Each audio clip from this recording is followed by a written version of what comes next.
दिन आया 6 दिसंबर 1992 का, जब अयोध्या में बाबरी मस्जिद तोड़ी गई, जिसकी वजह से पूरे देश में खतरनाक दंगे भड़क उठे और मुंबई भी इन दंगों की चपेट से बच नहीं पाया।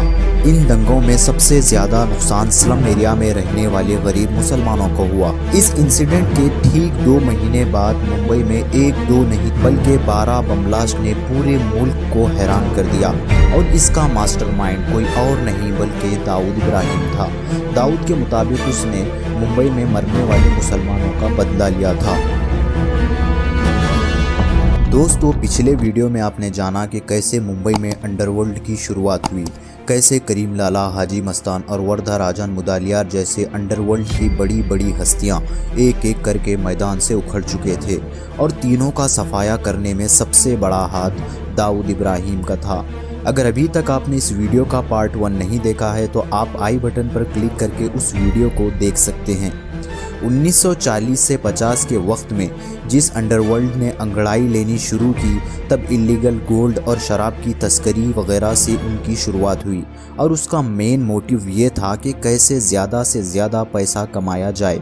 लेकिन वक्त गुजरने के साथ इसका मोटिव भी बदलने लग गया और हर कोई ये सपना देखने लग गया था कि कैसे मुंबई पर राज किया जाए।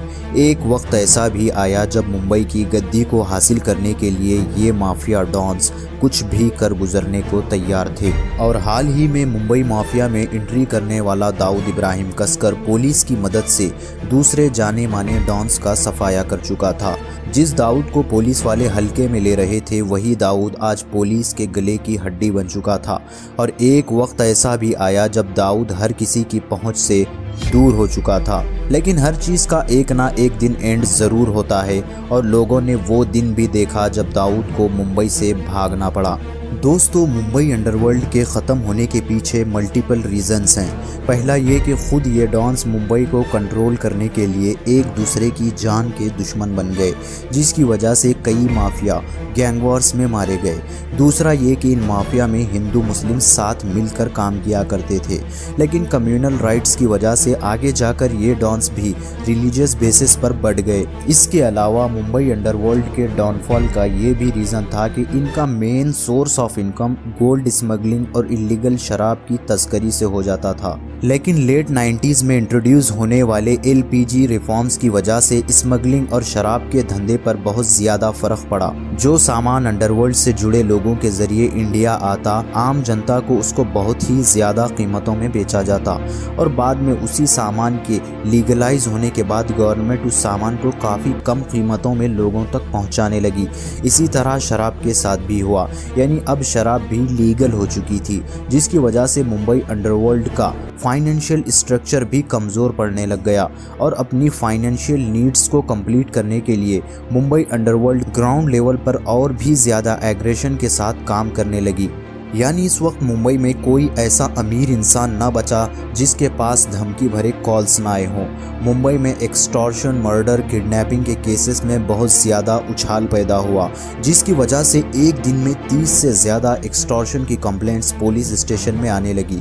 मुंबई अंडरवर्ल्ड को ख़त्म करने में सबसे बड़ा हाथ किसी और का नहीं बल्कि खुद इन डॉन्स का था, जो मुंबई माफिया से जुड़े हुए थे।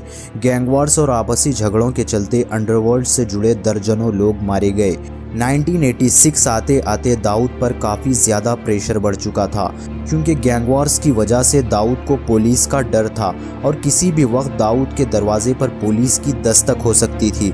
आने वाले खतरे को महसूस करके दाऊद दुबई चला गया। दुबई पहुंचकर दाऊद हरगिज़ खामोश रहने वाला नहीं था और अब वो दुबई से डी कंपनी को ऑपरेट कर रहा था। इस गैंग को ग्राउंड लेवल पर ऑपरेट करने के लिए दाऊद ने अपने 3 वफादारों को चुना, छोटा राजन, अबू सलेम और छोटा शकील। लेकिन यहाँ से अब कुछ बहुत डिफरेंट होने वाला था, क्योंकि इन दिनों दाऊद की दोस्ती शरद शेट्टी से हो गई। शरद शेट्टी एक दुबई बेस्ड इंडियन था जो अपने इलीगल कामों जैसे कि ड्रग्स और क्रिकेट बेटिंग रॉकेट चलाने की वजह से काफ़ी मशहूर था। वक्त के साथ दोनों की दोस्ती बढ़ती गई, लेकिन अब शरद शेट्टी दाऊद को उसके पुराने लोगों के खिलाफ भड़काने लगा, जिनमें बाबू रेशम और रामा भाई नायक शामिल थे। दाऊद के दिमाग में अपने लोगों की नफरत डालने वाला शरद शेट्टी अकेला इंसान नहीं था, बल्कि मुंबई में बैठे दाऊद के लोग यानी कि छोटा शकील, अबू सलेम और छोटा राजन भी दाऊद के दिल में बाबू रेशम और रामा भाई नायक के खिलाफ नफरत के बीज बो रहे थे। और उन्होंने दाऊद को ये मानने पर मजबूर कर दिया कि जाने अनजाने में बाबू रेशम और रामा भाई नायक दाऊद को धोखा दे रहे हैं। और इसके बाद ही बाबू रेशम, रामा भाई नायक और दूसरी तरफ शरद शेट्टी के दरमियान नफरत और दुश्मनी की आग भड़क उठी। फिर क्या, शरद शेट्टी ने ज़रूरी समझा कि बाबू रेशम को रास्ते से हटा देना चाहिए। इन दिनों बाबू रेशम पुलिस रिमांड में था। रात करीब 4 बजे का वक्त था। सेंट्रल बॉम्बे के जाकोब सर्कल लॉकअप में घुसकर बाबू रेशम का खुलेआम मर्डर कर दिया गया। दूसरी तरफ बाबू रेशम का साथी रामा नायक को खुद दाऊद ने दिलीप बुआ के जरिए मरवा दिया। लेकिन दाऊद ने 2 लोगों को मरवाकर अपने लिए और भी ज़्यादा दुश्मन बना लिए, और वो रामा भाई नायक से जुड़े 3 लोग थे। पहला था अशोक जोशी, जो कि रामा भाई नायक के मरने के बाद उसकी गैंग का सक्सेसर बना। दूसरा कोई और नहीं बल्कि रामा भाई नायक का संकी बेटा अमर नायक था। और तीसरा रामा नायक और बाबू रेशम का राइट हैंड यानी कि अरुण गावली था, और ये गावली गैंग का लीडर था। रामा भाई नायक के बाद उसकी गैंग बिखरने लग गई। इस गैंग को टूटने से बचाने वाला इंसान अशोक जोशी था, जो अब इस गैंग का लीडर बन चुका था। गद्दी संभालने के बाद अशोक जोशी के सर पर एक ही भूत सवार था कि कैसे रामा नायक के मौत का बदला लिया जाए।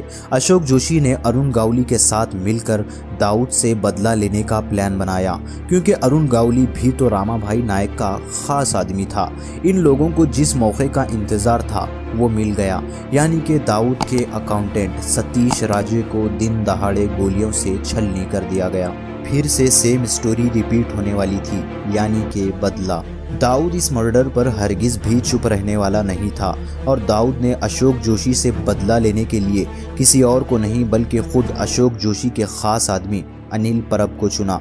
लेकिन यहाँ सवाल यह है कि अनिल परब अपने ही गैंग लीडर को मारने के लिए क्यों तैयार हो गया। इसकी वजह पास्ट में होने वाले एक इंसिडेंट से है।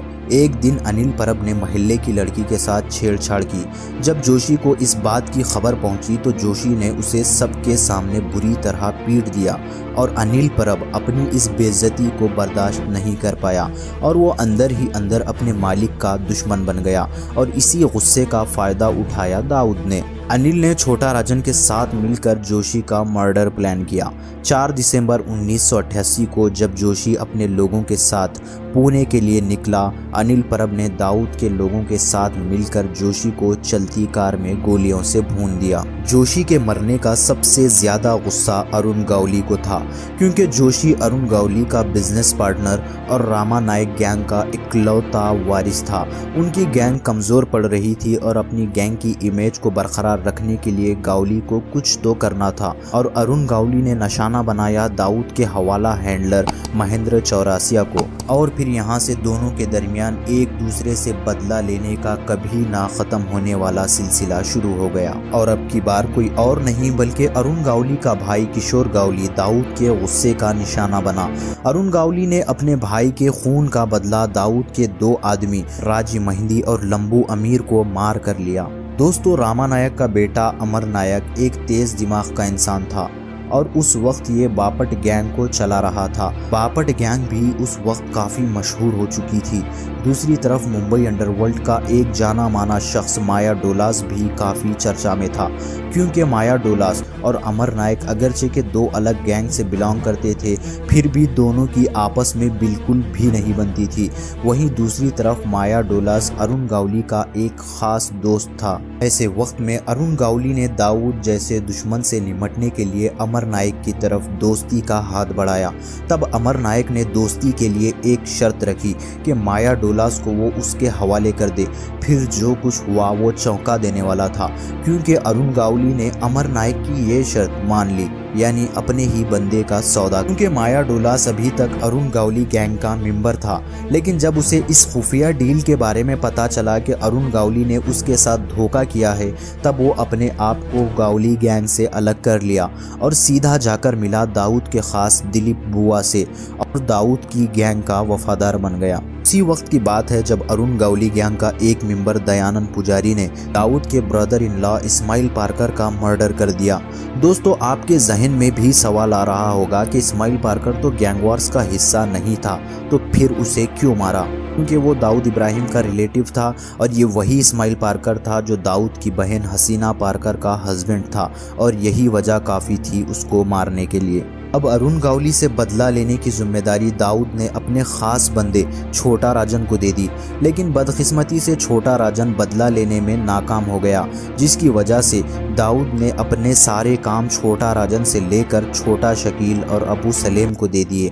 और इसी इंसिडेंट के बाद से दाऊद इब्राहिम और छोटा राजन के रिश्ते में भी दरार आनी शुरू हो गई। लेकिन दाऊद इब्राहिम और डी कंपनी को असल झटका 16 नवंबर 1991 को लगा, जब लोखंडवाला में डी कंपनी से जुड़े 7 लोगों को पुलिस ने इनकाउंटर में मार दिया।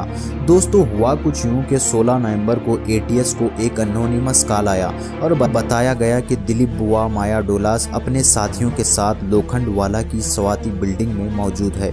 बस फिर क्या था, एसीपी आफ्ताब अहमद खान के अंडर में पुलिस टीम लोकेशन पर पहुंच चुकी थी और स्वाति बिल्डिंग को चारों तरफ से घेर लिया गया और कई घंटों तक दोनों तरफ से गोलियां चलती रही। आखिरकार एटीएस ने डी कंपनी से जुड़े 7 लोगों का इनकाउंटर कर दिया, जिनमें माया डोलास और दिलीप बुआ भी शामिल थे।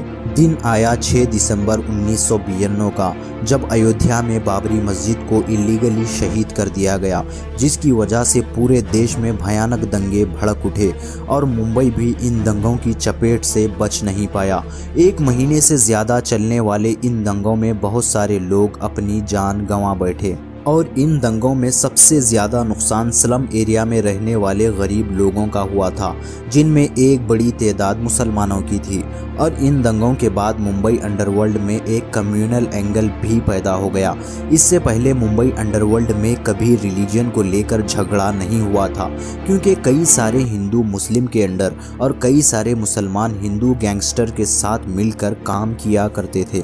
और इन ही दंगों के बाद छोटा राजन ने खुद को डी कंपनी से अलग कर लिया और डी कंपनी से जुड़े लोगों को ढूंढ कर मारने लगा, उन्हें पुलिस के हवाले करने लगा। और छोटा राजन ने ही दाऊद के पार्टनर शरद शेट्टी को अपने पुराने झगड़े के चलते मार दिया। दिन था 12 मार्च 1993 का, जब मुंबई में 1-2 नहीं बल्कि 12 बम ब्लास्ट ने पूरे देश को हैरान कर दिया। सिर्फ आम लोग ही नहीं बल्कि मुंबई माफिया से जुड़े लोग भी इस इंसिडेंट की वजह से शॉक में थे। इतने भयानक बम ब्लास्ट मुंबई में पहली बार हुए थे और इन बम ब्लास्ट का मास्टरमाइंड कोई और नहीं बल्कि खुद दाऊद इब्राहिम था। और दाऊद इब्राहिम ने इसका रीज़न बतलाया उन राइट्स को जो 1992 में हुए थे, जिसमें कई सारे मुसलमानों को मारा गया था। दाऊद के उसने उन मुसलमान लोगों का बदला लिया था। तो दाऊद इब्राहिम मुंबई के आम लोगों का मसीहा हुआ करता था। इस एक फैसले ने उसको मुंबई का दुश्मन और मुल्क का टेररिस्ट बना दिया, जिसके बाद मुंबई पुलिस ने जिस तेज़ी के साथ मुंबई अंडरवर्ल्ड पर कार्रवाई की, कोई उनके सामने टिक नहीं पाया। अगर फिलहाल हम बात करें इन अंडरवर्ल्ड की हस्तियों के बारे में, तो छोटा शकील और दाऊद इब्राहिम फरार हैं। अशोक जोशी, रामाभाई नायक, बाबू रेशम, शरद शेट्टी जैसे लोग आपसी गैंग वॉर्स में मारे गए। मानिया सुर्वे, माया डोलास, दिलीप बुआ और अमर नायक जैसे लोग पुलिस इनकाउंटर में मारे गए।